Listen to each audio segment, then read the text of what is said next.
जय मसीह की। परमेश्वर का धन्यवाद हो कि उसने आज हमको ये मौका दिया कि हम उसके नाम से इकट्ठा हो सकें और उसके वचन से सीख सकें। आज मैं आपको मसीही शिष्यता यानी मसीही चेलेपन के विषय में कुछ बातें बताऊंगा। परमेश्वर के वचन में हमारे लिए बहुत कुछ सीखने के लिए है कि एक मसीही शिष्य कौन होता है, प्रभु यीशु मसीह का चेला कौन होता है, उसकी क्या पहचान होती है, उसकी क्या चुनौतियां होती हैं और मसीही शिष्यता यानी चेलेपन के पुरस्कार क्या होते हैं। ये तीन बड़े विषय जो हमारे सामने हैं, उनमें से आज पहले विषय पर हम चर्चा करेंगे, मसीही शिष्य की पहचान। मेरे साथ में आप निकालिएगा बाइबल में से मत्ती रचित सुसमाचार, उसका 4था अध्याय। हम वहीं से शुरू करेंगे और उसके बाद में वचन के अलग अलग भागों से हम ज्ञान प्राप्त करेंगे, प्रेरणा प्राप्त करेंगे। सबसे पहली बात, मसीही शिष्य कौन है ना? अगर पहचान की चर्चा करनी है तो यही सवाल से शुरू करना होगा कि भाई ये है कौन, मसीही शिष्य है कौन, मसीह चेला है कौन। चेले तो बहुत हैं, गुरु भी बहुत हैं, और इन सब के बीच में मसीह चेले की क्या विशेषता है, ये बहुत ही महत्वपूर्ण विषय है। और इसीलिए हम परमेश्वर के वचन से देखना चाहते हैं कि मसीही शिष्य की क्या पहचान है। और गुरु शिष्य की परंपरा से आप परिचित ही होंगे। ये हमारे यहाँ, हमारे देश में काफी पुरानी परंपरा है। गुरु के अनुसरण करने वाले को चेला कहते हैं, शिष्य कहते हैं, और गुरु का आज्ञा पालन करना ही चेले का या शिष्य का धर्म होता है, कर्तव्य होता है। क्योंकि जो कुछ एक चेला, एक शिष्य होता है अपने जीवन में, वो उस अपने गुरु की कृपा, उसके मार्गदर्शन से होता है।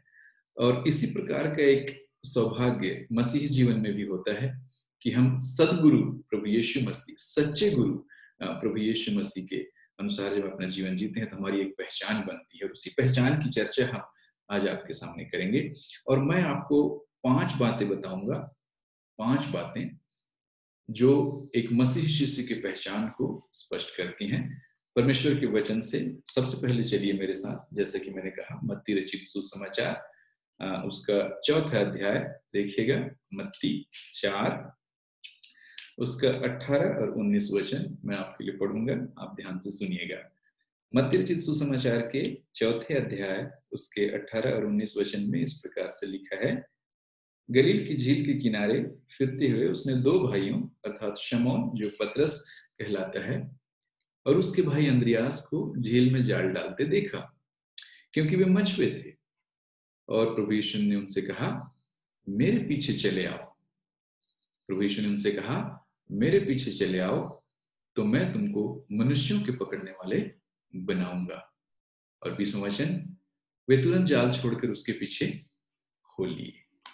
परमेश्वर का धन्यवाद हो इस वचन के लिए। यहाँ पर मसीही शिष्यता की, मसीही चेलेपन की पहली पहचान हमें प्राप्त होती है, और वो है मसीह के द्वारा बुलाया जाना। जी हाँ, मसीह शिष्य वो होता है जो प्रभु यीशु मसीह के द्वारा बुलाया गया होता है। मसीह का सच्चा शिष्य मसीह के द्वारा बुलाया गया होता है और मसीह के पीछे चलने वाला होता है। वो कुछ भी काम कर रहा हो, जीवन के किसी भी पड़ाव में हो, परमेश्वर की बुलाहट जब उसके जीवन में आती है, चाहे मसीह के साथ साक्षात्कार के द्वारा हो, स्वप्न या दर्शन के द्वारा हो, वचन के द्वारा प्रेरणा प्राप्त हुआ हो, या किसी पासवान या सेवक के द्वारा परमेश्वर का वचन, उसके बुलाहट उस तक पहुंचा हो, बिना बुलाए एक व्यक्ति शिष्यता का योग्यता नहीं प्राप्त कर सकता। शिष्य होने के लिए बुलाहट जरूरी है। परमेश्वर का धन्यवाद हो कि उसने पतरस और उसके भाइयों को बुलाया। वो लोग मछली पकड़ रहे थे, उनके जीवन में एक बड़ा बदलाव आया, एक बड़ा परिवर्तन आया, और उस बदलाव और उस परिवर्तन के पीछे प्रभु यीशु मसीह की बुलाहट थी। बिना बुलाहट के आप मसीही जीवन में कैसे आगे बढ़ेंगे, ये सोचने वाली बात हो जाती है, एक समस्या का विषय हो जाता है, चिंता का विषय हो जाता है। बिना बुलाहट के क्या हमारा जीवन प्रभावशाली हो सकता है? बिना बुलाहट के क्या हम प्रभु यीशु मसीह के पीछे चल सकते हैं? बहुत ही गंभीर प्रश्न है ये। और इसीलिए हमें ये सवाल करके देखना है कि इस दौड़ में, जिस दौड़ में आज हम शामिल हैं, जिस जिस यात्रा में हम शामिल हैं, उसमें क्या हमारे पास ये बुलाहट है? सवाल ये है कि हमारी स्थिति क्या है? हमें किसने बुलाया है? आपको किसने बुलाया? मुझको किसने बुलाया? और बुलाया है कि नहीं बुलाया है? ये एक अलग प्रश्न है। हमारे जीवन में सचमुच बुलाहट है भी कि नहीं? हम किसके पीछे चल रहे हैं? हम किसके नेतृत्व में, किसकी अगुवाई में अपने जीवन को हम जी रहे हैं? ये बहुत गंभीर प्रश्न है। मैं आपको बता दूं, यदि हमारे जीवन में परमेश्वर की बुलाहट नहीं है, यदि प्रभु यीशु मसीह ने हमको नहीं बुलाया है, तो मैं बता रहा हूं, मसीही जीवन में सफर को आगे तय करना कठिन से कठिन लगता जाएगा। कई बार पासवानों के कह देने से, या हम परिवार की रीति के अनुसार कि जी हम तो मसीह परिवार से हैं, इसलिए हमें पारिवारिक रीति से इस काम को करना होगा, ऐसे करके हम उसमें आगे बढ़ने की कोशिश करते हैं। लेकिन बहन भाइयों, उससे हमारी मौलिक और असली पहचान नहीं बनती। व्यक्तिगत बुलाहट के बिना हम शिष्यता के चरण में आगे नहीं बढ़ सकते, शिष्यता के काम में आगे नहीं बढ़ सकते। हम लोग बाहर से मजबूत हो जाएंगे, भले बाहर से हम लोग नजर आएंगे जरूर, लेकिन अंदर से अगर हमारे अंदर कॉन्फिडेंस नहीं है, अगर वो भरोसा नहीं है, वो निश्चयता नहीं है कि हम मसीह के बुलाए हुए व्यक्ति हैं, तो फिर मुश्किल होगा इस सफर में आगे बढ़ना। इसलिए हम अपनी पहचान को दुरुस्त करें, सुनिश्चित करें कि हम जीवन के जिस भी पड़ाव में हो, प्रभु ने हमको बुलाया है। बुलाहट हमारी सबसे पहली पहचान है। यदि हमारे पास आज परमेश्वर की बुलाहट, उसके सेवकाई के लिए बुलाहट, मसीही जीवन के लिए बुलाहट नहीं है, तो आइए हम उससे प्रार्थना करें, उससे मांगें, कहें प्रभु हमें बुलाहट दीजिए। मैं आपको बताना चाहता हूँ, एक बड़े अंधकार के समय में, जीवन की निराशा के समय में और हर प्रकार की उलझनों के बीच जब मैंने प्रभु को पुकारा, तो प्रभु ने दर्शन देकर मुझसे कहा, मेरे पीछे आओ, मेरे पीछे आओ। और वो बुलाहट आज तक मुझे थामे हुए है जीवन के इतने सालों में। मैं परमेश्वर का धन्यवाद करता हूँ कि वो बुलाहट आज भी उसके खोजियों के लिए उतना ही खुला निमंत्रण है जितना कल था। इसलिए आप देरी ना करें, मसीही शिष्यता की पहचान में अपनी बुलाहट को सुनिश्चित करें। दूसरी पहचान, मसीही शिष्य जो है मसीह के द्वारा सिखाया गया होता है। जो व्यक्ति मसीह की बुलाहट से उसके चेले होने के लिए आगे आता है, वो मसीह से ही शिक्षा प्राप्त करता है। सबसे पहले उसका शिक्षक, उसका गुरु यीशु मसीह ही होता है। लिखा है, आप देखिएगा मत्ती रचित सुसमाचार के ही 16 अध्याय के आप जो हैं 21 वचन को देखिएगा, मेरे साथ आराम से निकालिए। मत्ती 16 उसका 21 पद, 16 अध्याय, मत्ती 16 अध्याय उसका 21 पद। यहाँ पर लिखा है, उस समय से यीशु अपने चेलों को बताने लगा, अवश्य है कि मैं यरूशलेम को जाऊं और पुरनियों और प्रधान याजकों और शास्त्रियों के हाथ से बहुत दुख उठाऊं और मार डाला जाऊं और तीसरे दिन जी उठूं। यहाँ पर प्रभु यीशु एक जानकारी दे रहे हैं लोगों को, एक सिखा रहे हैं एक बात, भविष्य में जो घटना घटने वाली है उसकी शिक्षा प्रभु यीशु मसीह अपने शिष्यों को दे रहे हैं। आप मरकुस में आइए, मत्ती के बाद मरकुस में चलिए, उसके 9वें अध्याय में देखिएगा, मरकुस 9:31 वचन, 9 का 31। यहां इस प्रकार से लिखा है, 30-31 देखते हैं। फिर वे वहां से चले और गलील में होकर जा रहे थे। वो नहीं जानता कि कोई जाने, क्योंकि वो अपने चेलों को उपदेश देता और उनसे कहता था कि मनुष्य का पुत्र मनुष्य के हाथ में पकड़वाया जाएगा और उसे मार डालेंगे और वो मरने के 3 दिन बाद जी उठेगा। ध्यान दीजिएगा यहाँ पर कि प्रभु यीशु मसीह अपने चेलों को कुछ खास बातें सिखा रहे हैं, जनता से हटकर, पब्लिक से हटकर। एक आपस में निजी शिक्षा अपने चेलों के लिए प्रभु के पास है। वो भविष्य में होने वाली घटनाओं को, गूढ़ रहस्य की बातों को, कठिन बातों को अपने शिष्यों पर प्रकट कर रहा है प्रभु, अपने शिष्यों पर प्रकट कर रहा है प्रभु। और उस चीज के बाद अब आगे देखेंगे, यूहन्ना में अगर आप जाएंगे, आगे देखिए, मेरे साथ खोलिएगा यूहन्ना रचित सुसमाचार, आराम से निकालिए, 8वां अध्याय देखिए, यूहन्ना रचित सुसमाचार उसका 8 अध्याय, यहाँ पर 31 पद। देखिए क्या लिखा है। तब यीशु ने उन यहूदियों से जिन्होंने उस पर विश्वास किया था कहा, यदि तुम मेरे वचन में बने रहोगे तो सचमुच मेरे चेले ठहरोगे। फिर से सुनिए, यीशु मसीह ने उनसे कहा, यदि तुम मेरे वचन में बने रहोगे तो सचमुच मेरे चेले ठहरोगे और तुम सत्य को जानोगे और सत्य तुम्हें स्वतंत्र करेगा। परमेश्वर का धन्यवाद हो इस महत्वपूर्ण ज्ञान के लिए जो हमें इस वचन से मिलता है कि मसीह के चेले मसीह के द्वारा सिखाए हुए होते हैं और मसीह उन्हें सत्य की शिक्षा देता है।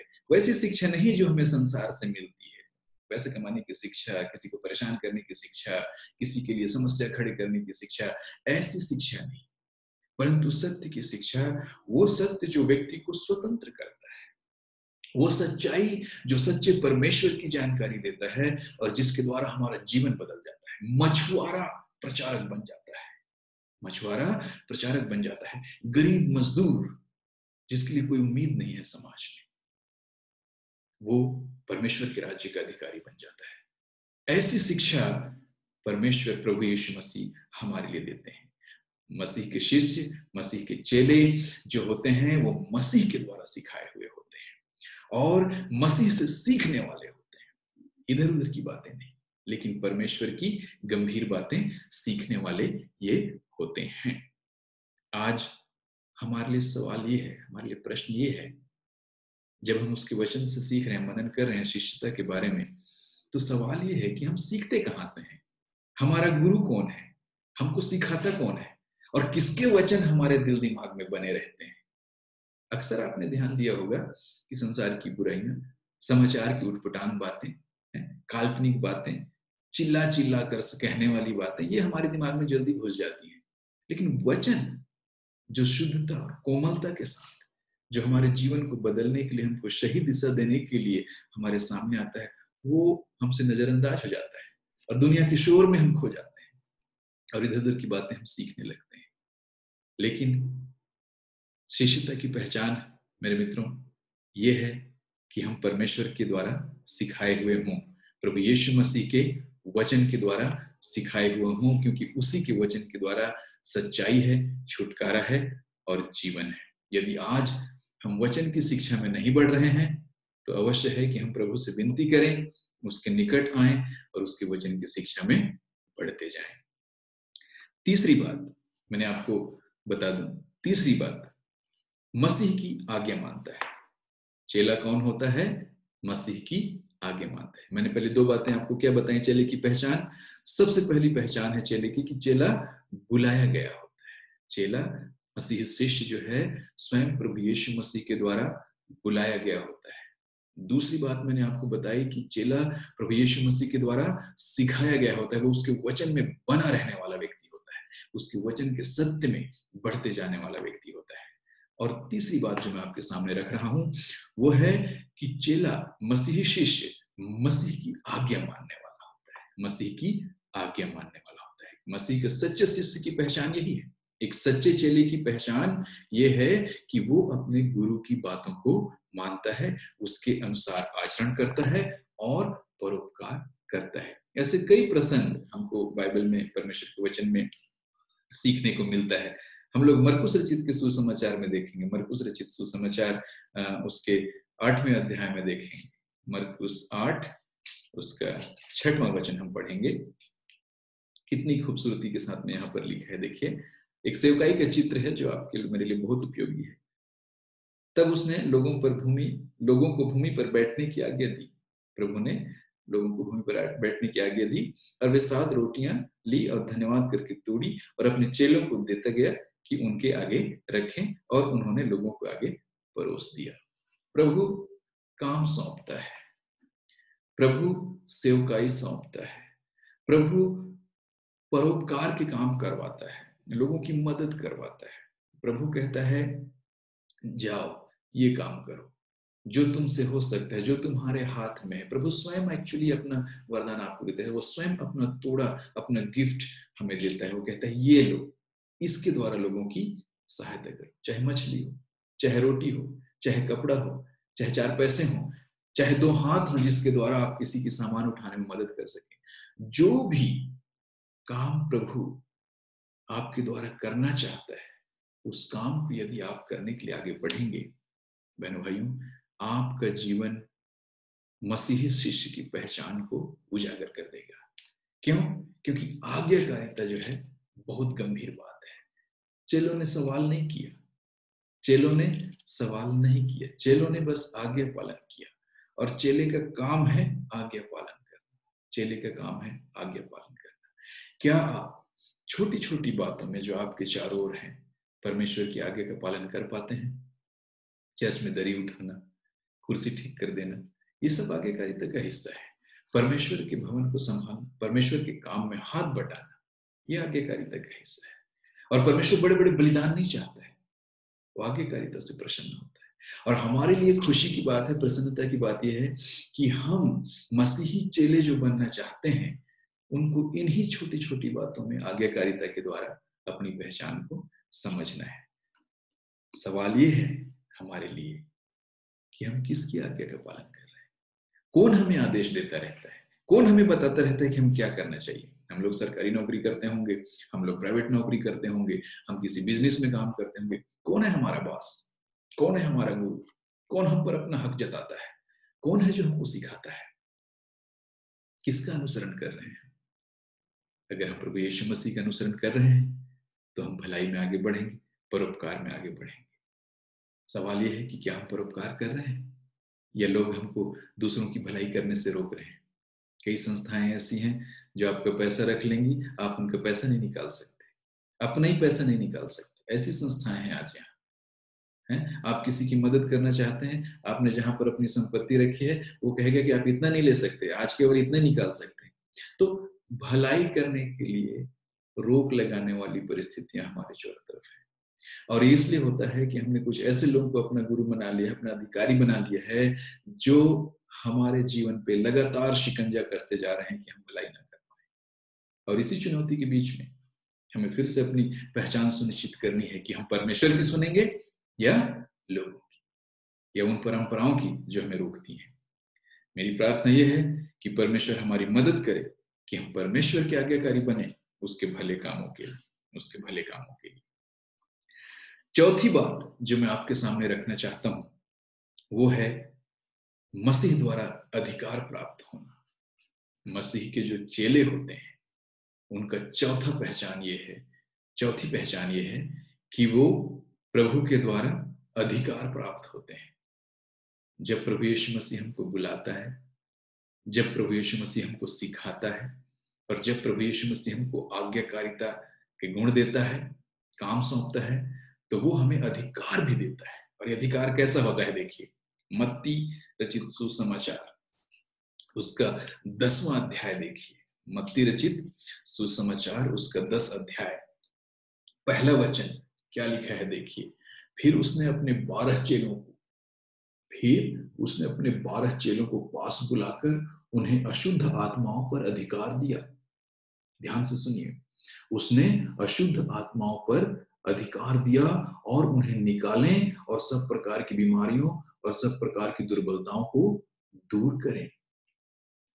बताइए कितना जबरदस्त अधिकार परमेश्वर के वचन में प्रभु यीशु के चेलों के लिए रखा हुआ है। बहुत भयंकर बात है ये। दुष्ट आत्माओं को निकाल सकते हैं सच्चे चेले। प्रभु यीशु मसीह के सच्चे चेले दुष्ट आत्माओं को निकाल सकते हैं, बीमारियों और कमजोरियों को दूर कर सकते हैं। कभी आपने विचार किया इस बात पर गंभीरता से? आज हमारी स्थिति क्या है? क्या है हमारी स्थिति? हम में से कई लोग तो खुद ही हाय हाय करते रहते हैं। हम खुद ही अपनी बीमारी और परेशानी में उलझे रहते हैं। हम दूसरों के लिए क्या सामर्थ्य सेवकाई कर पाएंगे? बहनों भाइयों, आज हमारे लिए समय है कि हम मसीह शिष्यता के रहस्य को समझ जाएं। मसीह होने की बुलाहट दुर्बलता की बुलाहट नहीं है, कमजोरी और बहानेबाजी की बुलाहट नहीं है। प्रभु यीशु मसीह ने अपने बुलाए हुए लोगों को अधिकार दे दिया है बीमारियों पर, दुर्बलता पर, कमजोरी पर, समस्या पर, परेशानी पर, चुनौती पर, बदरूहों पर। दुष्ट आत्माओं पर, सब पर अधिकार दे दिया है। हमारी समस्या ये है कि हम वचन को जानते नहीं। यदि हम वचन को जानते कि हमें ये अधिकार दिया गया है, तो हम जो है सामर्थ और उत्साह से भरकर जीवन में आगे बढ़ते। लेकिन चूंकि जानकारी नहीं होने के कारण हम अपने इस पहचान को खो देते हैं, हम अपने इस अधिकार को खो देते हैं। यदि जानकारी होगी तो हम अधिकार का इस्तेमाल करेंगे, यदि जानकारी नहीं होगी तो अधिकार का इस्तेमाल कैसे करेंगे? तो परमेश्वर ने हमें पहले से मसीह में अधिकार दे रखा है कि हम एक नई पहचान में आगे बढ़े, एक नए सामर्थ्य के साथ आगे बढ़े। सवाल ये है, क्या हम दुष्ट आत्माओं को निकाल सकते हैं? कहीं हमें डर तो नहीं लगता? हाँ? क्या हम दुर्बलताओं से परेशान हैं? बहनों भाइयों, परमेश्वर का वचन आज हमको याद दिलाना चाहता है कि जो हम उसके नाम से बुलाए गए हैं, जो उसके चेले बनने के लिए, उसने हमको पहले से अधिकार दे रखा है। उसने अधिकार दिया है कि हम दुष्ट आत्माओं को निकालें, दुष्ट आत्माओं को निकालें और कमजोरियों को दूर करें, कमजोरियों को दूर करें। देखिए मरकुस रचित सुसमाचार देखिए मेरे साथ, निकालिए मरकुस रचित सुसमाचार, उसका 3 अध्याय देखिए, 14 और 15 वचन। तब उसने 12 पुरुषों को नियुक्त किया कि वे उसके साथ साथ रहें और वो उन्हें भेजे कि वे प्रचार करें और दुष्ट आत्माओं को निकालने का अधिकार रखें। अधिकार रखें। आप कैसा अधिकार रखते हैं आज? मेरे पास और आपके पास क्या ताकत है, क्या सामर्थ्य है? हम लोग तो साधारण लोग हैं। अगर प्रभु नहीं होते तो पता नहीं आज हम लोग कहाँ होते। मैं तो भूत प्रेत में मर गया होता। मेरे पास कोई अधिकार नहीं, बहुत डरता था मैं। लेकिन आज मैं अपनी गवाही देकर कह सकता हूँ कि यीशु मसीह के कारण, उसकी बुलाहट के कारण और उसके इस अधिकार के सामर्थ्य के कारण हम भूतों से नहीं डरते, बदरूहों से नहीं डरते, बीमारियों और दुष्टता से नहीं डरते, क्योंकि हम परमेश्वर से डरते हैं जो मृत्यु और जीवन दोनों का प्रभु है। सारा अधिकार तो उसी के पास है। हमारे प्रभु के पास में सारा अधिकार है। यदि हम उसको जानते हैं, उसके चेले बनने के लिए आगे बढ़ रहे हैं, तो हमें किसी और चीज से घबराने की जरूरत नहीं, किसी और की सुनने की जरूरत नहीं, किसी और से संदेहित होने की जरूरत नहीं, परेशान होने की जरूरत नहीं। आइए हम इस बात को देखें कि हमें जो अधिकार दिया गया है चेले होने का, हम उसका सही सही इस्तेमाल कर रहे हैं कि नहीं, या इस्तेमाल कर भी पा रहे हैं। यदि नहीं, तो आज समय है कि हम प्रभु से प्रार्थना करें और कहें, प्रभु हमें जो है सामर्थ दीजिए, हमें अधिकार दीजिए, जो आपने अपने वचन में कह रखा है वो हमारे जीवन में होने दीजिए, क्योंकि हम कमजोर नहीं रहना चाहते। प्रभु आपके शिष्य, आपके चेले हैं हम आपके सामर्थ्य से पहचाने जाना चाहते हैं। हम पर दया करें, यही प्रार्थना हम आज कर सकते हैं। तो ये थी चौथी पहचान चेले होने की।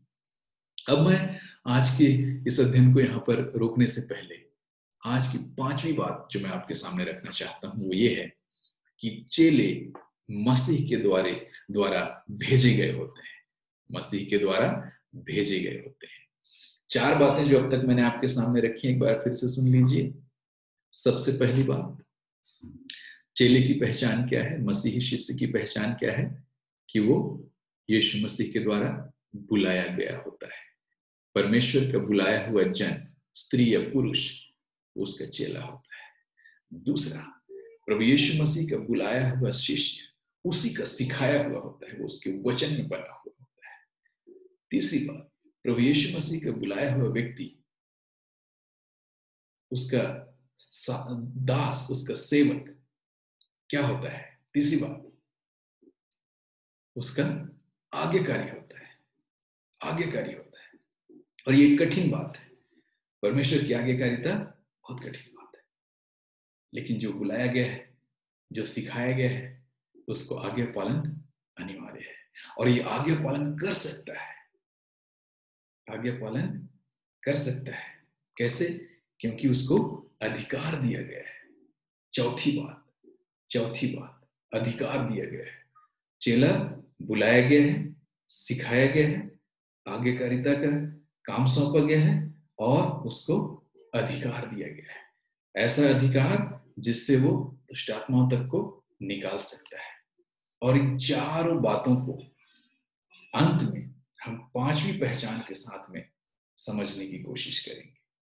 और पांचवी पहचान ये है कि परमेश्वर का जन, परमेश्वर की बेटी, परमेश्वर का बेटा भेजा गया है। क्या किया गया है? भेजा गया है। कैसे? मत्ती रचित सुसमाचार देखिए, परमेश्वर का वचन निकालिएगा, फिर से हमारे साथ देखते हैं। मत्ती रचित सुसमाचार 28 अध्याय, मत्ती 28 अध्याय, क्या लिखा है यहां पर? 19 और 20 वचन में आपके लिए पढ़ूंगा, ध्यान से सुनिएगा। 18 से पढ़ते हैं, 18 से पढ़ते हैं। मत्ती 28 18 वचन से आगे लिखा है इस प्रकार से, यीशु ने उनके पास आकर कहा, प्रभु यीशु मसीह ने अपने चेलों के पास आकर कहा, स्वर्ग और पृथ्वी का सारा अधिकार मुझे दिया गया है। हम लोग थोड़ी देर पहले अधिकार की चर्चा कर रहे थे। सच्चा प्रभु ही सच्चा अधिकार दे सकता है, जिसके पास में सचमुच अधिकार हो। और प्रभु यीशु मसीह के पास तो स्वर्ग से अधिकार था, स्वर्ग से अधिकार, और इसी कारण वो हमको अधिकार दे सकता है। तो स्वर्ग और पृथ्वी का सारा अधिकार मुझे दिया गया है, इसलिए तुम जाओ, इसलिए तुम जाओ। ध्यान से सुनिए इस बात को, इसलिए तुम जाओ, इसलिए तुम जाओ, सब जातियों के लोगों को चेला बनाओ, सब जातियों के लोगों को शिष्य बनाओ, और उन्हें पिता और पुत्र और पवित्र आत्मा के नाम से बपतिस्मा दो, और उन्हें उन सब बातों को जो मैंने तुम्हें आज्ञा दी है मानना सिखाओ, और देखो जगत के अंत तक मैं तुम्हारे साथ हूं। देखिए इस प्रतिज्ञा को, देखिए इस प्रतिज्ञा को देखिए, और इसकी गहराई को देखिए। परमेश्वर का वचन बड़ी सीधाई और बड़ी स्पष्टता के साथ बताता है, कहता है, वो बुलाता है, वो सिखाता है, आज्ञाकारिता देता है, और सामर्थ देता है, और भेजता है। कहता है तुम जाओ, अब जो मैंने तुमको सिखाया वो काम करने के लिए तुम जाओ। मसीह के चेले मसीह के भेजे गए होते हैं, मसीह के लिए शिष्य बना सकते हैं। आप और मैं अपने आप में शिष्य बन के खुश नहीं रह सकते हैं। खुद बचना काफी नहीं है, औरों को बचाना होगा। आपने ये गाना गाया है, अब तन मन और धन उसे दो, अपने यीशु को सब कुछ दो।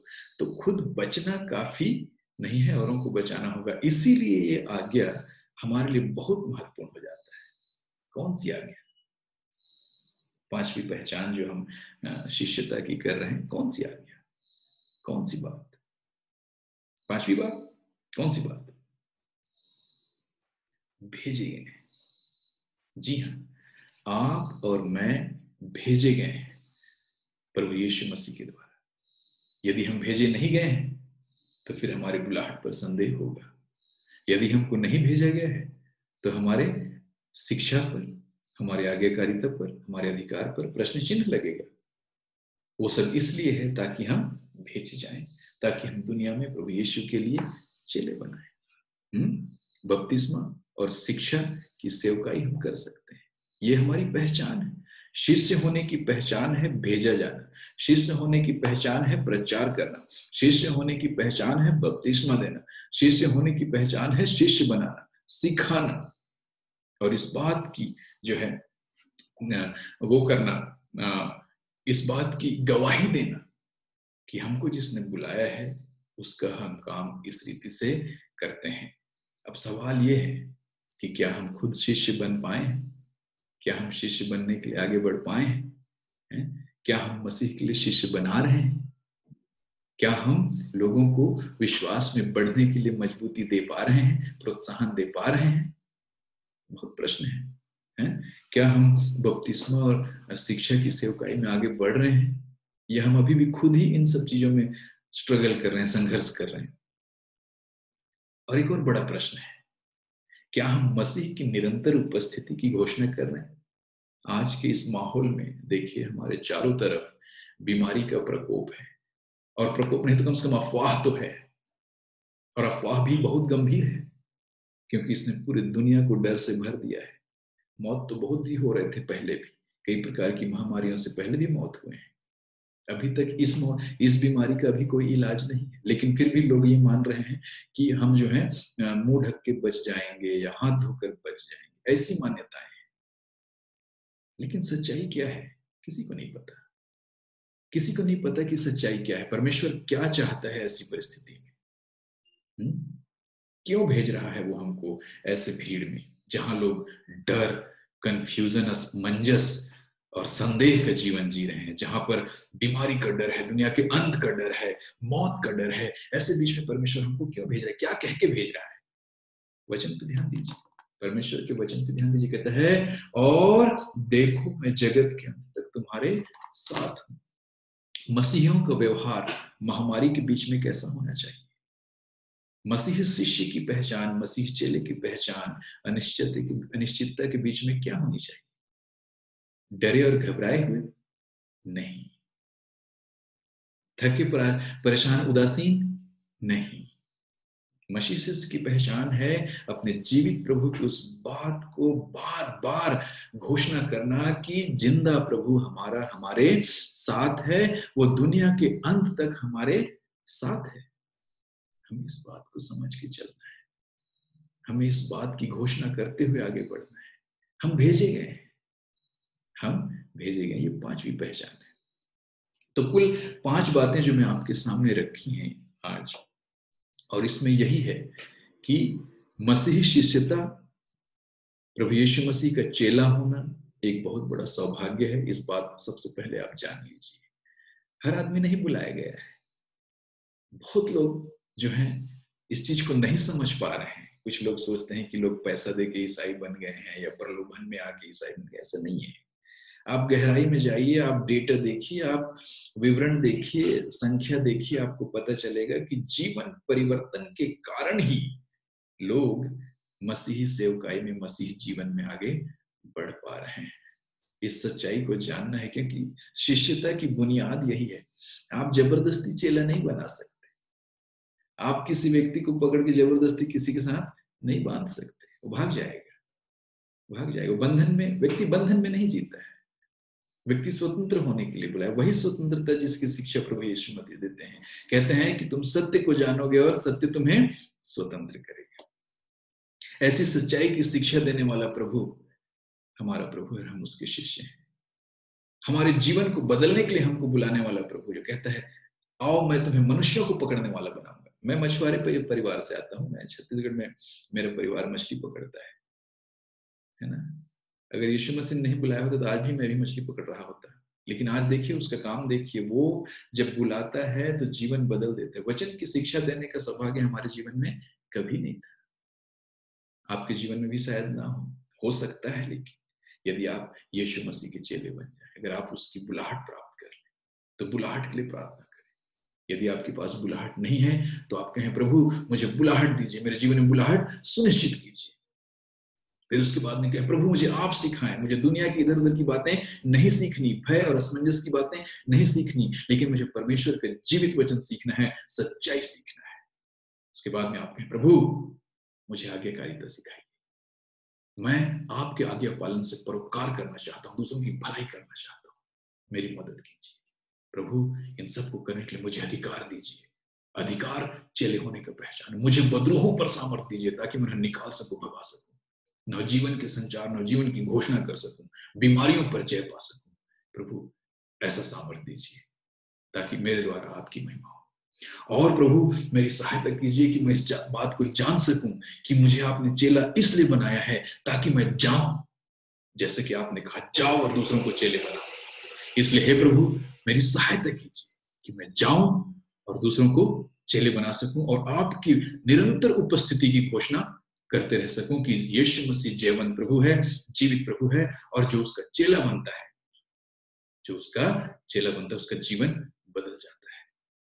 हम बुलाए गए हैं, हम सिखाए गए हैं, हम सामर्थ्य से भरे गए, हम आज्ञाकारिता दिए गए हैं और हम भेजे गए हैं।